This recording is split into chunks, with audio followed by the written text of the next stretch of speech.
Una campaña polarizada y violenta parece ser la clave del futuro inmediato de Brasil. 11 candidatos participan, aunque según las encuestas son solo 2 quienes disputan la batalla por el sillón presidencial. El actual mandatario Jair Bolsonaro y el expresidente Luis Ignacio Lula da Silva, 2 políticos que se enfrentaron en campañas con sus incómodos pasados. Lula da Silva, por haber estado preso por corrupción durante su mandato en la causa Lava Jato, y Bolsonaro, por el retroceso democrático y el mal manejo de la pandemia que dejó a Brasil con cifras récords de muertes. Todo ello en medio de una agresiva campaña de noticias falsas con las que el bolsonarismo busca poner en duda el sistema electoral brasileño, uno de los más robustos y rápidos del mundo. Por eso en esta edición de A Fondo nos preguntamos, ¿elecciones en Brasil, democracia en riesgo?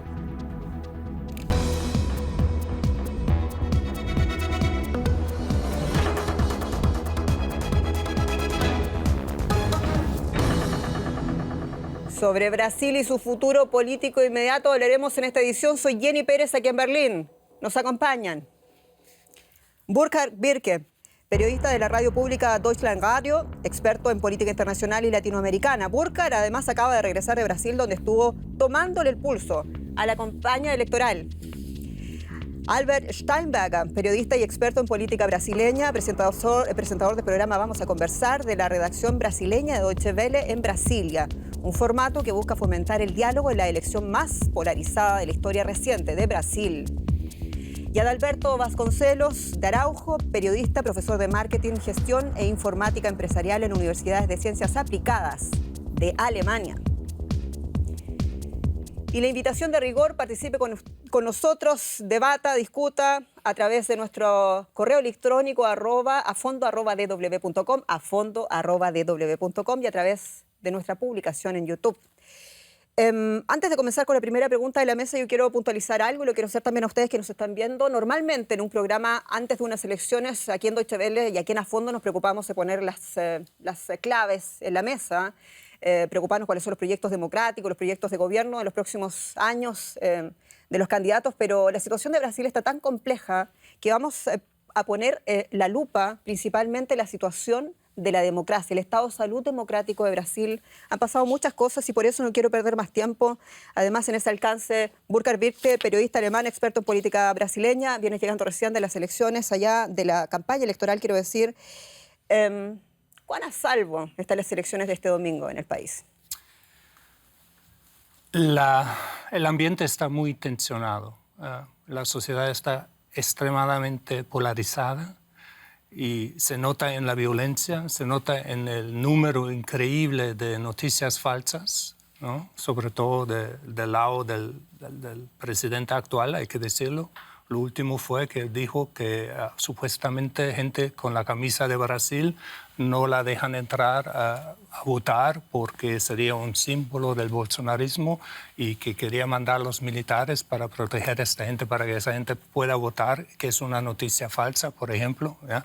Para dar un ejemplo, otro día TikTok tenía que retirar videos donde un comediante se puso como político y había una conversa telefónica y alguien dijo, oh, yo atropellé una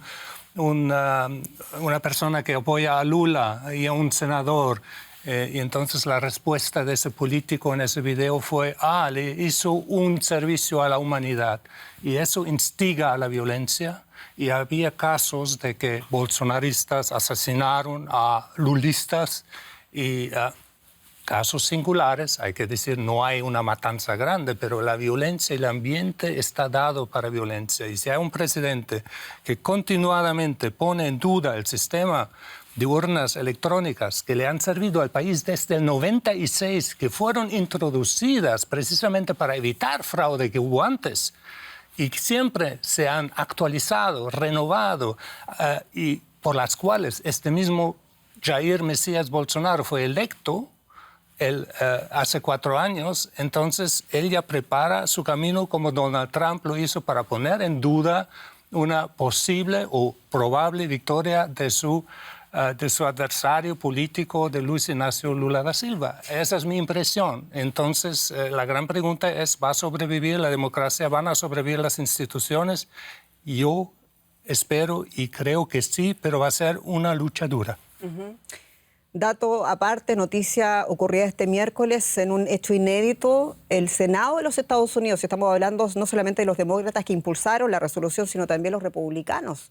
Todos los senadores estadounidenses han votado una resolución que presiona al presidente de Brasil a reconocer los resultados, sean cual sean, pero además establece una cosa que aquí me interesa mucho a ver qué opinan.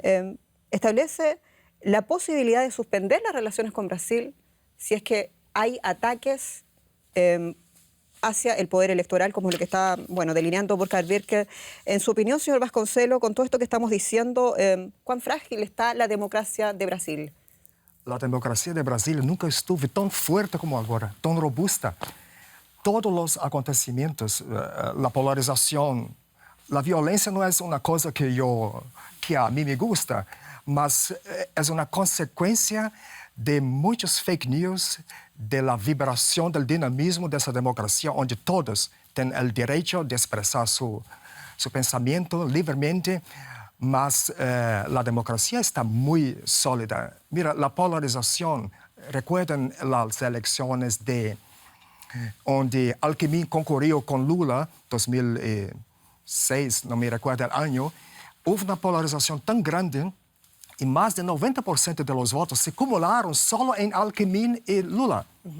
Entonces, la polarización es normal. Ahora, 2005, Instagram, más tarde o antes WhatsApp, las nuevas medias permiten a los brasileños, inclusive el brasileño que trabaja rudemente en el campo, mas tiene un WhatsApp en la mano, de participar de las elecciones.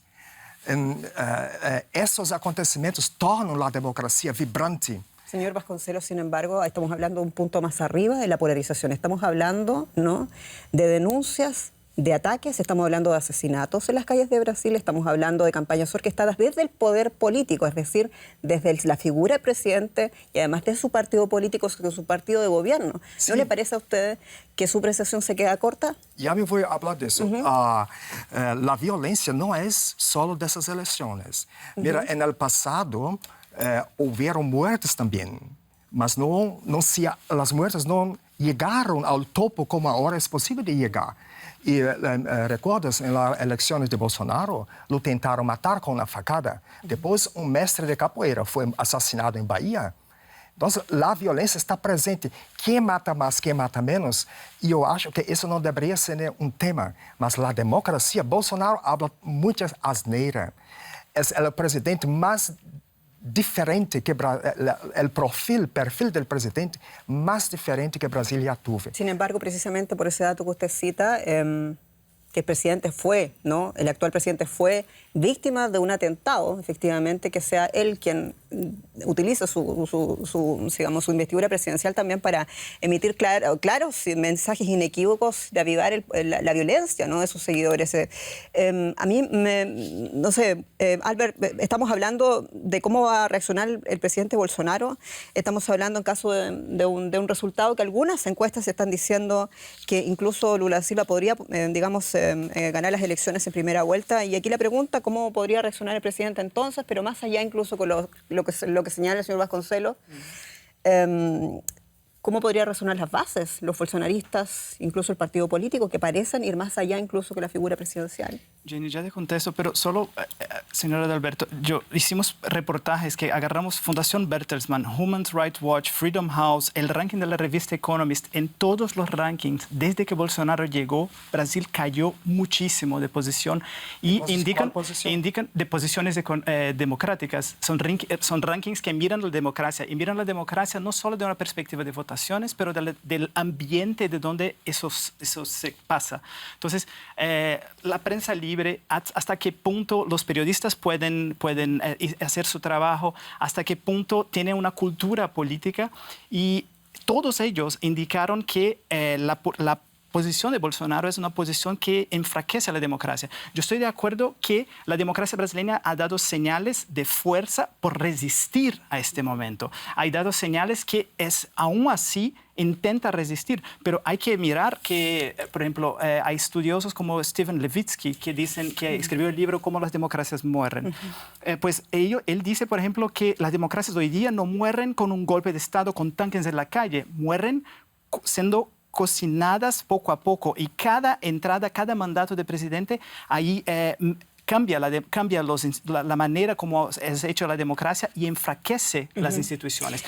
Los 4 años de Bolsonaro enfraquecieron muchísimo las instituciones brasileñas. Eso, sin duda, y eso no hablo yo, habla todos estos rankings que estoy diciendo internacionales, y personas también dentro de Brasil sienten eso. Una carta con 1 millón de firmas. El manifiesto, ¿no? Intelectuales, académicos de todo el país llamando a la democracia. Lo que pasa es que estamos en un punto bien complejo, pero además muy importante. Quizás mucha de la gente que nos está viendo ahora mismo se pregunta, el tema de fondo, cuando hablamos de democracia, también es instrumentalizado políticamente, porque también se puede decir, cuando estamos hablando, incluso como Deutsche Welle, que poner aquí en la mesa de que la democracia de Brasil está en peligro, porque además hay un montón de fuentes, también nuestros reporteros han descubierto que todos los informes de Deutsche Welle van en la línea que señala Albert Steinberger.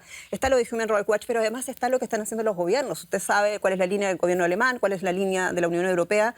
Pero sí es verdad, y aquí la cosa se complica un poco, porque cuando hablamos de que el actual presidente en ejercicio sí ha puesto el peligro en la democracia, se utiliza como una forma casi partidista, ¿no? Entonces, claro, si estamos denunciando esta situación, pues le estamos haciendo la campaña Lula da Silva, pero realmente no se trata de izquierda ni de derecha, ni de Lula ni de Bolsonaro. Aquí se trata de que Brasil pueda tener sus elecciones transparentes y limpias y reconocidas a nivel internacional, ¿no?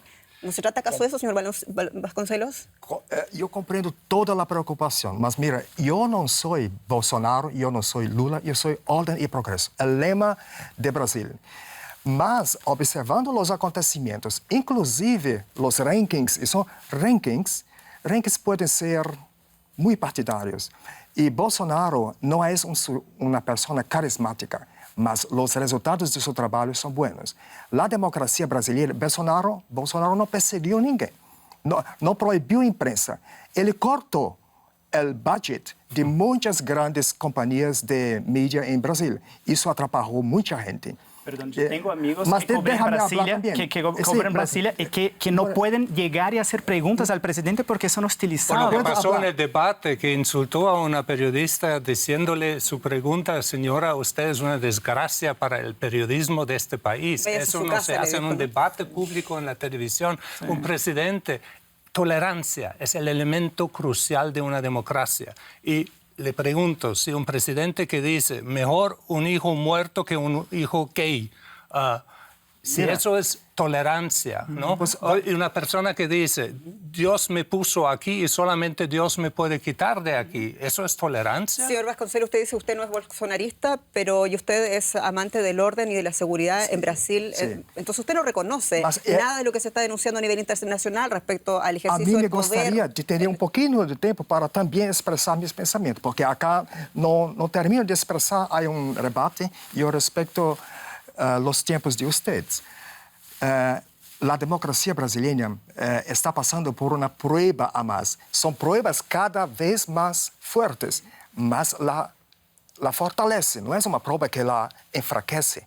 Bolsonaro habla muito sentimentalista, él es una persona que no controla muy bien sus sentimientos, mas él no tiene perigo, no hace perigo para la democracia, mas las personas y principalmente las medias exteriores usan el mínimo de agua para hacer una tempestad. Quieren hacer una tempestad. ¿Le parece que estamos exagerando con este programa, señor Vasconcelos? No, el programa no. Yo no hablo del programa. Estoy hablando de las cosas que se tiran pequeñas para hacer una cosa grande. ¿En cuál punto la democracia brasileña estuvo en perigo? Cuando Bolsonaro dice, momento, yo tengo que hablar hasta el final. Cuando Bolsonaro dice, não vou aceitar os resultados. Ele nunca disse direto, mas ele disse, se Lula ganhar, vamos ver como vai ficar a coisa. Mais ou menos assim. Mas ele lo abre da boca para fora. la democracia brasileña no está en riesgo. Los resultados que él produjo son muy importantes para mí. Los resultados democráticos, las personas nunca tuvieron tanto acceso a información hasta el nivel presidencial como Cítame ahora. algún dato, por favor, porque eso suena mucho, está muy bien. Concreto. Algún dato de lo que usted está diciendo, porque todos los datos ¿De que la tenemos economía? nosotros hablan distintos. No, usted dice que De el presidente información, por Bolsonaro... ejemplo, que Eso- estamos diciendo. Ahora, Bolsonaro trabaja directo con las personas. ¿Cuál presidente de Brasil? Bolsonaro tiene una calidad muy buena, que es él sabe escoger las personas para sus ministerios. Se decepcionó Pero sí, con ha tenido un montón Militares en la de mitad. ministros que ¿Cuál le es han el problema dejado... de militares? Son personas buenas y profesionales también. No, Sí, pero lo que pasa con los ministerios, eso ha cambiado en el medio del gobierno. Él no tuve problemas con el Congreso y después pasó a poner elementos del Congreso en la Casa Civil, por ejemplo, con Ciro Nogueira, que tiene muchos problemas con corrupción por cuando apoyaba al gobierno Lula. Entonces, es una situación muy...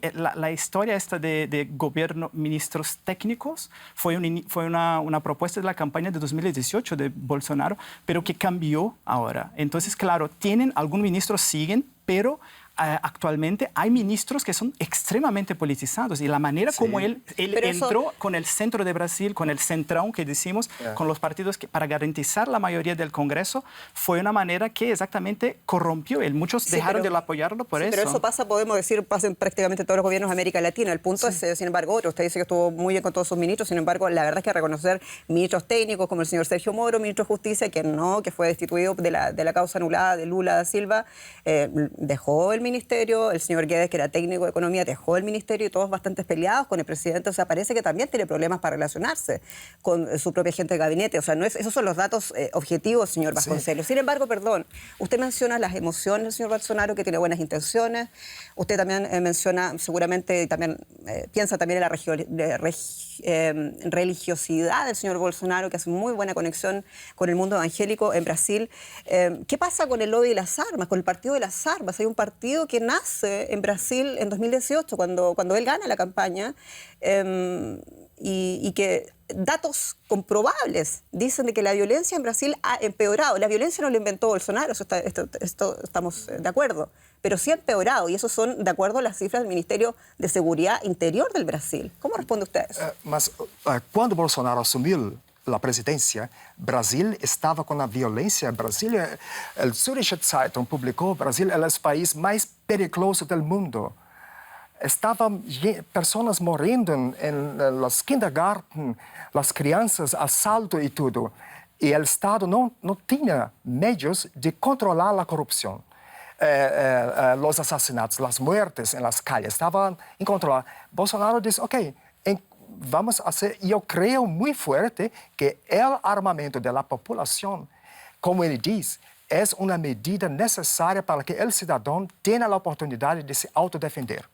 Eso está copiado de Estados Unidos, y sabemos lo que está pasando en Estados Unidos. Usted sabe, ¿no?, que van a aumentar también los niveles de violencia. Hay ciudadanos comunes, hay paramilitares que hoy día tienen poder, armamento que en poder estaba del ejército, de los profesionales que usted mismo cita. ¿Cómo responde usted a eso? Sí, mas mesmo assim, eu creio que eu sou contra as armas. Não tenho em minha família, ninguém usa armas, apesar de minha família estar repleto de papas helicópteros, deixando rio e buscando na discoteca na noite, mas não temos armas. Eu fui assaltado com uma 38 em minha cabeça. Mesmo assim, eu nunca usarei armas em Brasil. Mas, em el momento em que Bolsonaro assumiu com as eleições, se candidatou em 2018, com essa promessa, foi necessária. Pode ser que en el futuro no se precise más de eso. Yo quiero preguntarle al periodista alemán que ha estado reporteando muchos años en Brasil, ¿qué opina de aquello que dijo el señor Vasconcelos, que el Zürcher Zeitung básicamente había inflado la Los hechos noticia, dicen, ¿no?, que aumentó la compra de armas en casi un 500% en la época de Bolsonaro. El peligro está ahí de que esas armas se usen. Y quería preguntarle también cuál señal, hablamos de democracia, cuál señal es lo siguiente, que en el día de los 200 años de Brasil, de la independencia de Brasil, un empresario que está investigado por el Supremo Tribunal Electoral por participar en un grupo de chat WhatsApp sobre un posible golpe militar en el caso de que gane Lula, está al lado del presidente como invitado de honor. ¿Qué señal es al mundo? Le pregunto. No sé, yo tengo una interpretación, pero cada uno que se haga su interpretación. Sí, puede no ser un buen señal, mas yo no creo. No, perdón, ¿puede ser o no una buena señal? Está preguntando por Carville sobre golpe de Estado para Brasil, para el país del que usted pertenece, ¿no? ¿Qué significa? ¿Puede ser una buena señal o ser una señal catastrófica? No es ningún señal.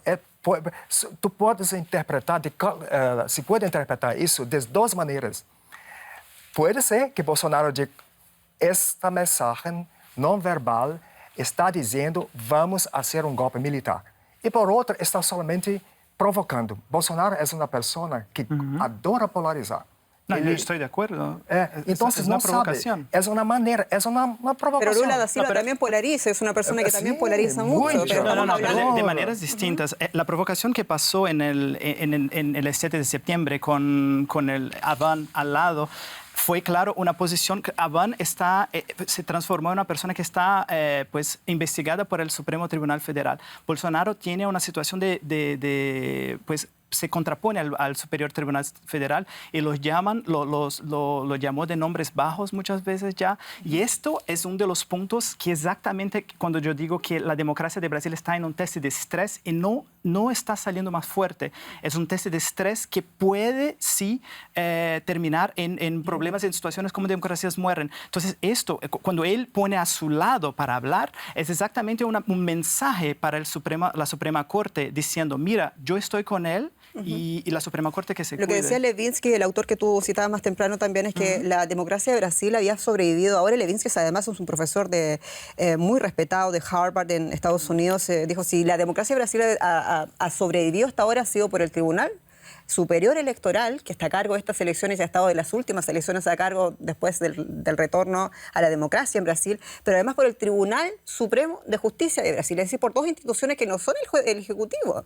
Hemos analizado el tema del Ejecutivo, la figura del señor presidente, la figura del partido, el tema de la calle, y me pregunto a mí el tema de los militares, con lo que decía Burkhard Birka, ¿hay posibilidades realmente de un golpe por parte de esta institución de las Fuerzas Armadas, que se supone, por Constitución, no se supone, por Constitución está subordinado al Poder Civil en Brasil y en todas partes? Lo que pasa con el ejército, y todos miraban a eso, cuán subordinado está el ejército al gobierno Bolsonaro, que es un órgano de Estado.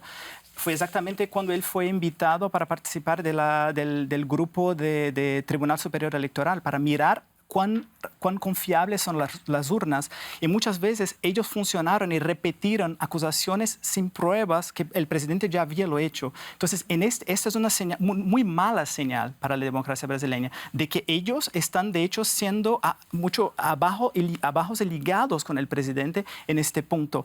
Pero al mismo tiempo, eso pasó ayer.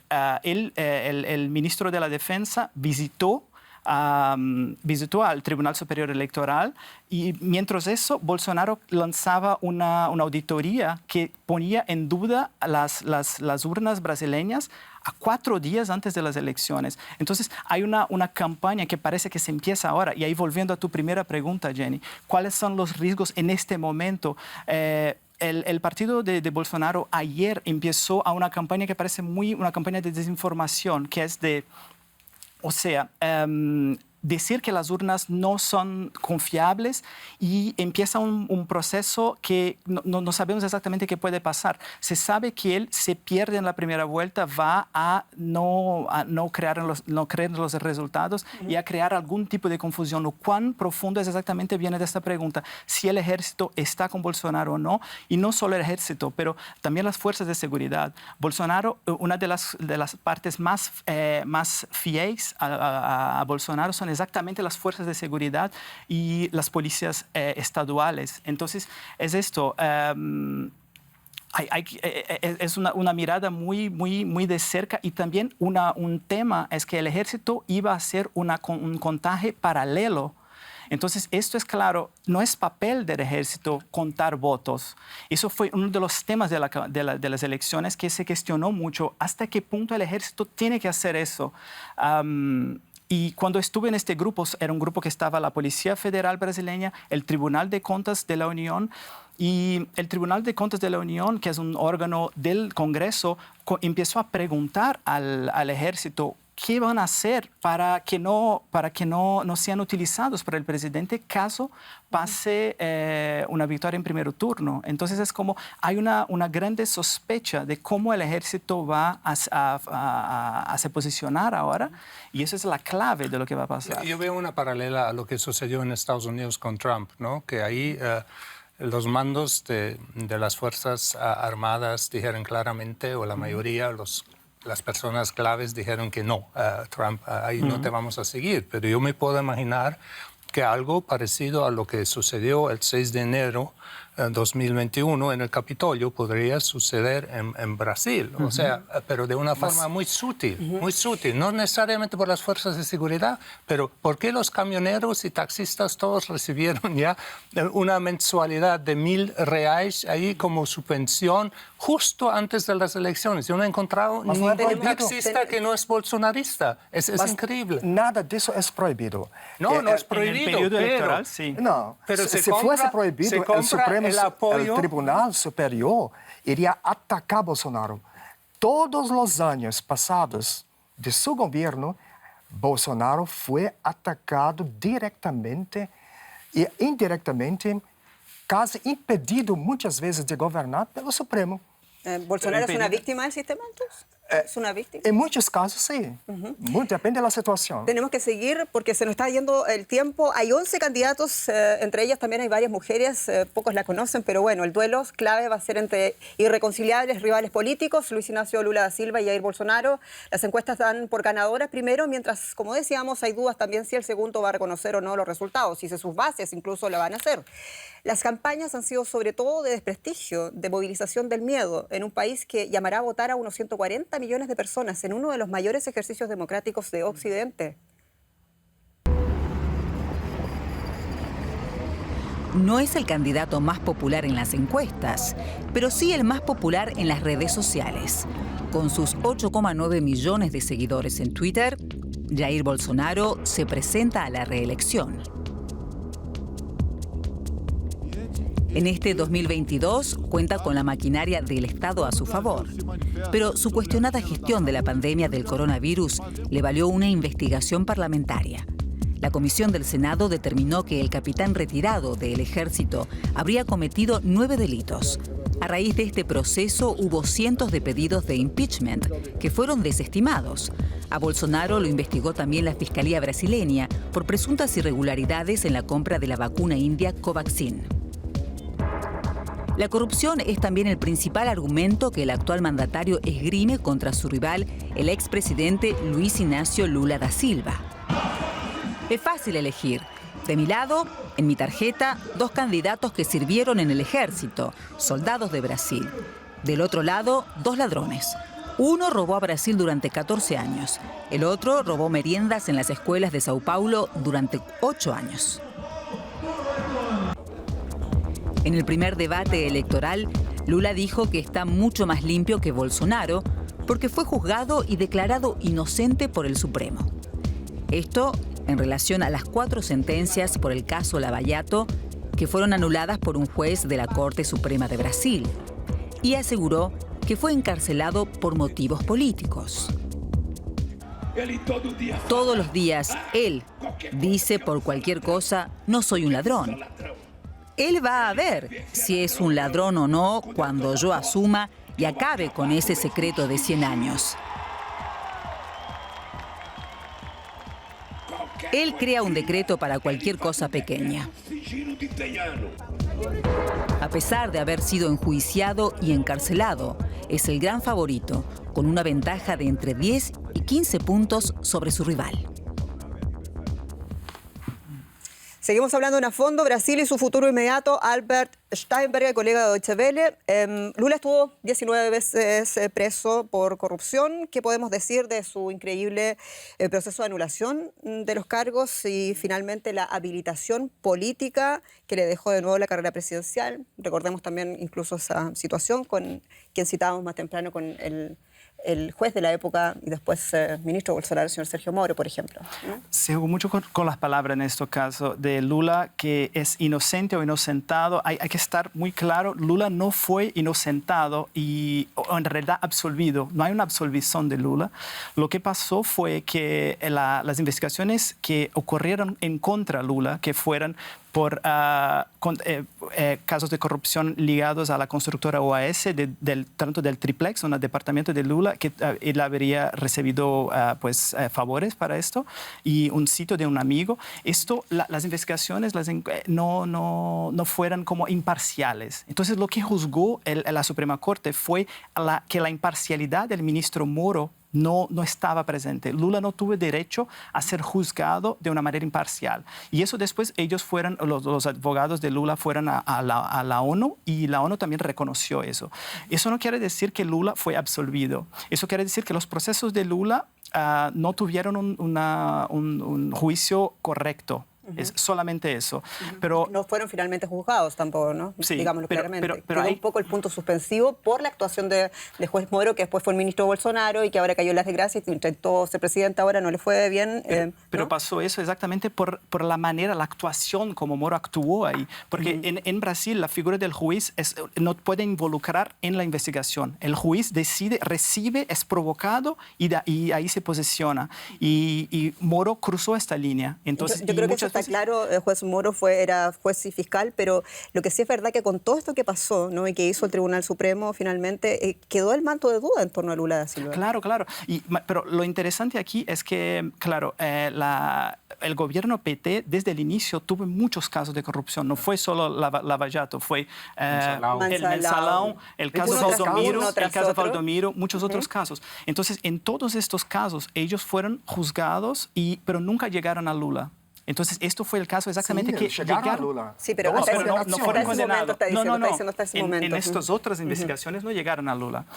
Lava Cuando Jato llegan fue a donde- Lula fue sí. en el momento que llega Lava Jato, pero ahí, claro, Lava Jato de esta manera como que no fue una investigación imparcial. Entonces, claro, las dudas es que cuando eliges a una persona, tú no eliges solo al presidente, eliges a un grupo. Sí. Y la corrupción de PT, ese es el gran miedo del elector brasileño en este porque lo momento. que llega al elector brasileño es corrupción en el PT, el partido que no ha sido capaz aparentemente de renovarse, porque llevan de nuevo al mismo señor, el señor que estuvo preso 19 meses, con una situación injusta, naturalmente, pero no del todo clara, como decíamos. Y ese es el problema. O sea, no solamente estamos hablando de esta política nefasta de parte del presidente de turno, ¿no? Respecto a si reconocer o no elecciones, sino también de la nula alternativa que tienen prácticamente los brasileños para buscar un proyecto de país. Hay otros candidatos, por ejemplo, el Ciro Gómez, que tiene un camino más socialdemocrático, pero no tiene chance porque el país es tan polarizado. ¿Pero qué pasó entonces? ¿Por qué no se pudo establecer esa tercera vía? ¿Y acaso ahí también las fuerzas de Brasil no tienen responsabilidad en todo esto de que no haya posible otro candidato que sea un aire nuevo? Son los resultados. ¿Sí? Yo creo, yo no sé, pero mi explicación es que yo tenía la impresión que muchos brasileños están frente a la peste o la cólera, ¿no?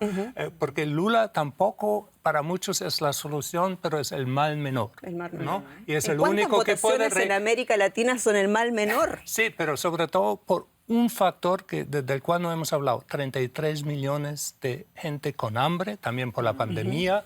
Por la pandemia, no quiero echarle toda la culpa a Bolsonaro, pero también por los recortes sociales que hizo el gobierno de Bolsonaro. Y la mitad del pueblo brasileño no sabe si come suficiente o si tiene 3 comidas al día siguiente en un país que es uno de los mayores productores de alimentos en el mundo. Y eso es, yo creo que juega a favor de Lula, que disminuyó el hambre en su mandato. Nos quedan 9 minutos, señor Vasconcelos, por favor. Lula y el PT llegaron al poder con promesas de combatir las desigualdades sociales. Yo di mi primer voto a Lula. La Esperanza, un hombre que vive del Nordeste, mi región, trabajó por los trabajadores, llegó, mas luego percibí, él llegó al poder con promesas de combater las desigualdades sociales, creó programas de su amigo Fernando Henrique Cardoso, los dos son muy amigos de siempre, de longas datas, y esto fue para despistar el verdadero interés del PT, de instalar una red de soborno la mejor de toda la historia de Brasil. Los resultados fueron, las personas del campo fueron retiradas para las ciudades, programa Minha Casa, ganaron una casa en la periferia de las ciudades, mas no ganaron empleo. Lula no generó empleo en una era de mucha pujança. A China estaba posibilitando las economías de Alemania, de Brasil, de crecerem. E em Brasil, as pessoas não tinham emprego e a criminalidade... Momento, agora estou falando. Sí, pero hay datos comprobables que sí, el desempleo... El dato no es cierto, porque Lula pretende que creó 22 millones. No, lo que no es cierto, pero Lula y Dilma juntos, y yo lo chequeé, los fatos, 19 millones de empleos fueron creados entre Lula y Dilma. Sí. En una media de crecimiento de unos 4%. El PT tuvo correcto. muchos actos de corrupción, pero realmente la cifra que también manejamos nosotros, que sí hubo un retroceso. Lo que sí hay que reconocer que el contexto histórico de aquella época, cuando Lula era presidente de 2003 al 2010, era el auge de las materias primas y todo este comercio internacional, era otro contexto. Y aquí yo quiero avanzar, nos quedan apenas 7 minutos de programa. Productor Calcules me va realmente a colgar. El contexto histórico es otro, sea Lula, sea Bolsonaro, sea los congresistas que sean, porque además se van a escoger el Congreso Nacional, el vicepresidente. El contexto es de crisis internacional. Estamos entrando recién a una recesión en Europa. Uno de los principales socios comerciales también de Brasil, aunque lo es el principal China. Y yo me pregunto entonces, ¿cuál grande va a ser la desilusión para el próximo gobierno de Brasil? ¿Y qué podría pasar? Lula es una persona de muy buena suerte. Recibió el gobierno de Fernando Henrique Cardoso con buenos resultados. Él dice, hay una frase de Lula que dice, está caminando todo muy bien y yo no preciso hacer más nada. Ahora, ya receber un país que está en crecimiento económico, hoy el Banco Central revisó el porcentaje de crecimiento de Brasil de 1.2, 1.7 para 2.2. En el año que viene hay una proyección de crecimiento de 1%. El desempleo, há años que el desempleo no estaba tan bueno como ahora. Sí, pero la pregunta era otra, señor. ¿Va a haber gobernabilidad? ¿Cuán grande podría ser la desilusión? Claro. ¿Quién recibe este país? Bolsonaro irá dar continuidad. Y Lula irá receber un país con la economía, el desempleo muy bajo, inflación muy baja. En todos los países del mundo. La inflación está completamente fuera de la meta. Y los números que usted menciona de crecimiento no son números del Banco Central, sino del Boletín Focus, que es una encuesta que hace Central con el mercado. Hoy, yo puedo mostrar, Banco Central es como, hoy, lo que pasa con la economía brasileña es como tienen un momento ahora de la materia prima que está favorable, pero hay cuentas, las cuentas brasileñas están completamente fuera del lugar por las subvenciones que el tema de la economía no era parte de nuestra discusión, pero sí el dato, les puedo decir, hablamos de economía y macroeconomía, pero la gente la que va a votar está sufriendo. 15% de los brasileños, son unos 33 millones de personas, pasa hambre. En Brasil, una parte importante está también con inseguridad alimentaria moderada. Ello pese a que sí es verdad, la economía ha mejorado en Brasil en el año de contar del año 2021, donde había, ¿no? Sabemos, había recesión. Una cosa es la macroeconomía y otra cosa muy triste, es distinta cómo pasan las bases, el sector informal. 50 millones. Generó muy empleo, pero con desempleo la pregunta cayó. era entonces de nuevo, con esa situación en que está ahora, donde el crecimiento de Brasil no está llegando a la gente realmente, a la gente pobre, a la gente de necesidad que conforma el grueso de la gente, ¿cuán grande podría ser la decepción? Y esto me pregunto porque estamos hablando todo el programa de la estabilidad democrática de Brasil y de la gobernabilidad, y esto va más allá de si es Bolsonaro o Lula. Bueno, ¿Cuán grande es muy importante. Brasil necesita una reforma tributaria porque no es justo que los ricos paguen no más de 27.5% y la mayoría de los impuestos se pague por impuestos sobre el consumo de una forma completamente intransparente. O sea, la masa paga la masa de los impuestos. Primero. Segundo, una reforma política. ¿Por qué hay mensalao? ¿Por qué hay corrupción? Porque hay 25 partidos representados en el Congreso, no sé cuántos serán después del 2 de octubre, pero demasiados partidos, entonces se compran votos. Eso es un problema muy grande. O sea, se necesita una reforma también política, de hacer una cláusula como la tenemos en Alemania, con el 5%, algo. Se hizo una, pero no suficiente. Esas son dos reformas.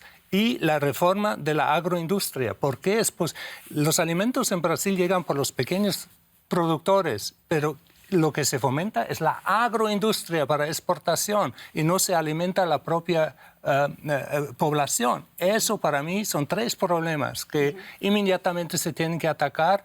Y lo que, según nosotros, no juega un papel es el desmatamiento o la deforestación del Amazonas, que es un problema gigante para el mundo. Era uno de los temas y Lula importantes dice, voy a parar ni un árbol más, y Bolsonaro no le importa. En el caso concreto ahora de la Amazonía, ¿no? O el medio ambiente versus el tema del agronegocio, que es importante para Brasil, ¿dónde está el punto medio? Porque Lula va con la bandera medioambientalista, Bolsonaro con el del agronegocio. ¿Dónde está el punto Se medio? habla mucho de la destrucción de los bosques amazónicos. Mas no hubo expansión de la área de producción. Se incrementó. El fuego, el niño, es un fenómeno que ha causado muchos problemas a la Amazonia. En 2005, el desmatamiento creció. Ahora estoy hablando. Pues, 1,2% de la floresta amazónica fue destruida en 2015. El bioma, 1,2% de la Amazonia es millones de hectáreas. La culpa la tiene el cambio climático, no la política del gobierno, no Bolsonaro. No, yo no diría que es el problema del gobierno. Es mi opinión. Eso es absurdo. Cuando agarra todos los datos internacionales, hay señales claras. Lo que pasa es, lo que Bolsonaro dice, y que es verdad, es que el desmatamiento del gobierno Lula estaba más alto que en el gobierno Bolsonaro. Eso es verdad. Sí. Pero lo que pasa es que la tendencia del gobierno Bolsonaro siempre creció el desmatamiento. El gobierno Lula bajó en 1/3 el desmatamiento por las políticas de protección ambiental. Entonces, claro, Bolsonaro agarra un desmatamiento bajo, pero sus políticas son políticas de desmantelamiento, de destrucción de los órganos de control. Pero estoy hablando de nuevo. Usted dice que no es así, pero todos los gobiernos internacionales occidentales van en esa línea. De hecho, acuérdense que hay fondos congelados de parte de la Unión Europea, Alemania, Noruega. No todos. Están congelados, y eso lo quiere reactivar Lula, así que sale presidente. Esos son hechos comprobables, señor Vasconcelos. Mas Europa siempre fue muy favorable a Lula. En 2001, Lula fue recibido por Scholz. Después fue recibido con honras de Estado pelo presidente francés. Después tuviera derecho de hacer un discurso en la Unión Europea. Desde el principio, cuando Bolsonaro fue candidato... Señor Vasconcelos, usted va a tener que disculparme, se nos acabó el tiempo, tenemos que despedirnos. Democracia en riesgo, simplemente pueden decir un sí o no. ¿Sí en Brasil, domingo, democracia en riesgo? Sí, seguramente. Sí, absolutamente en riesgo, pero yo va a sobrevivir. Señor Vasconcelos. Sí, no hay riesgo. No hay riesgo. No. De esta manera terminamos el programa. Ustedes saben, punto suspensivo. Tema va más para largo, pero soy Jenny Pérez y esto ha sido A Fondo para ustedes. Muchas gracias. Escríbanos a fondo@dw.com. Hasta pronto.